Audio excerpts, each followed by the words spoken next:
Now let's take a look at the political and social climate in the 1960s when strategic management was just becoming the academic discipline.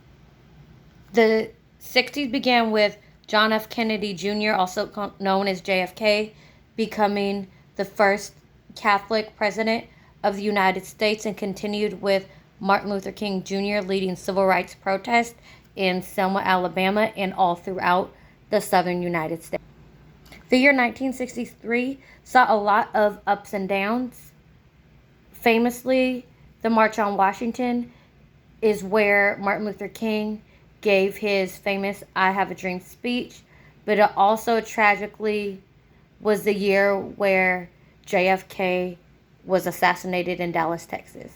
In 64, the 24th Amendment ends polling taxes and removed many of the barriers that were preventing African Americans from voting in the United States, and the Voting Rights Act of 65 allowed disenfranchised African Americans and poor whites in the South to vote more easily because they no longer had to take a literacy test in order to vote.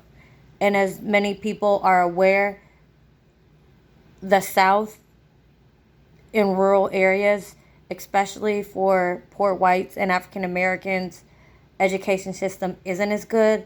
Literacy rates are low. So when a literacy test was tied to voting, many of these populations were not able to vote. Now, MLK's quest for civil rights for all people was not met with open and welcome arms from everybody.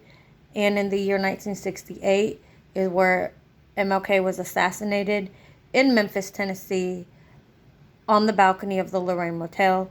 This was also when Nixon was elected, and in a few slides we will see what happened to Nixon and how he politically affected the culture of the United States. During this time period, there were several ongoing conflicts affecting American society.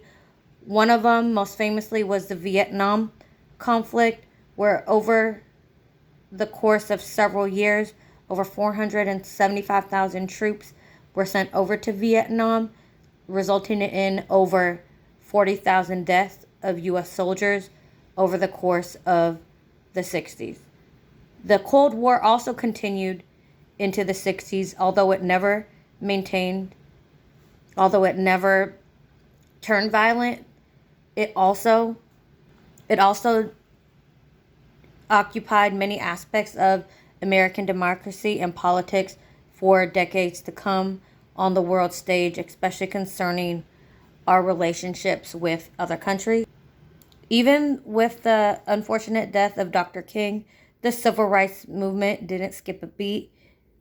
It was led all throughout the United States by blacks who were looking to extend full rights to all Americans, not just blacks, but poor, whites, Asians, Hispanics, basically any community that had been disenfranchised by the American political system in society. The civil rights movement led by African Americans sought to provide equal rights for all.